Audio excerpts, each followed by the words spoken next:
Hey there, everybody. Pete Pardo here from Sea of Tranquility. Welcome to day 22 of albums that are 40 years old in 2022. We're looking back on the great year that was 1982, 28 days of February. I'm picking my 28 favorite albums released in that year.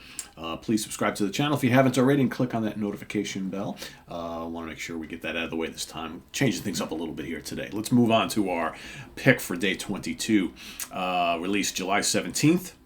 On the Columbia label, produced by Tom Elam. Of course, we're talking about the 8th studio album from Judas Priest, Screaming for Vengeance.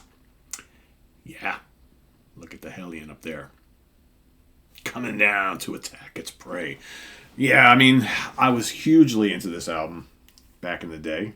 It's hard to believe it's 40 years ago. Man, getting old, folks, getting old. Yeah, bought this in the record store as soon as it came out.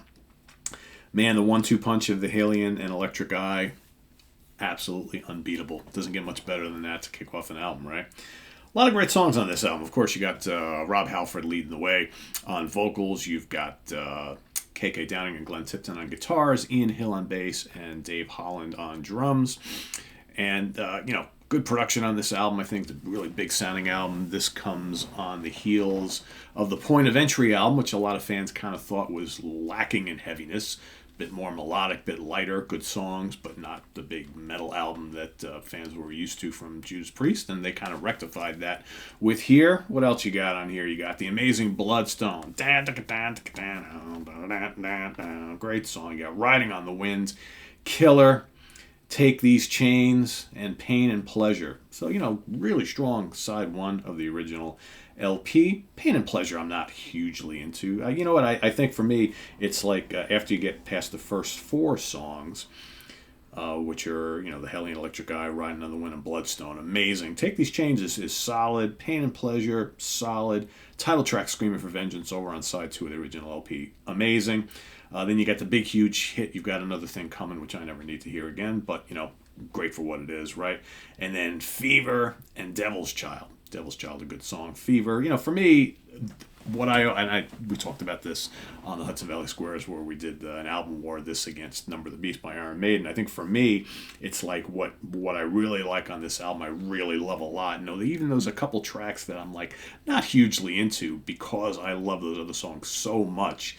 It elevates this album, in a big, big way. I think Judas Priest have better albums that are more solid start to finish, but Screaming is always going to have a special place in my heart because of that handful of tracks that are just like, among some of the best stuff they've ever done. So, yeah, and it's got, like I said, it's got good production. The songs that are heavy are really heavy. It's a very metallic album.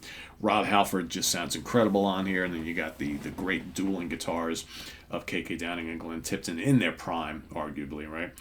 Doing some great stuff on here. But yeah, man, Bloodstone is so good. Screaming for Vengeance, Riding on the Wind, Electric Eye. Yeah, Devil's Child is fun. But, yeah, it's just a really strong album, and I know we have a lot of fans out there, so let us know what you think of Screaming for Vengeance in the comments below. I feel like I've talked about this album so much of late, so excuse me for not having a ton to say about it, but it's a really good one. And here we are at day 22, so we're only going to the 28th, so it's ranking pretty damn high, right? Obviously, like I said, because of the strength of a good handful of tracks from here. So, yeah. Put your pick in the comments below, all right, for day 22. Also, let us know what you think of Screaming for Vengeance, and visit us on the web at www.seaoftranquility.org. We're on Facebook, we're on Twitter, of course, we're on YouTube all the damn time. Click on the link below for our Ko-Fi page if you want to make a channel donation. Helps out greatly in getting more stuff, things to talk about and show off. Here on the various shows we do, we also have the link to our merch page. A lot of cool new Sea of Tranquility shirt designs and hats and caps and coffee mugs and stickers and all sorts of fun stuff. So check that out as well. And we'll see you tomorrow morning for day 23 and lots more stuff we've got coming up tonight. We've got In the Prog Seat.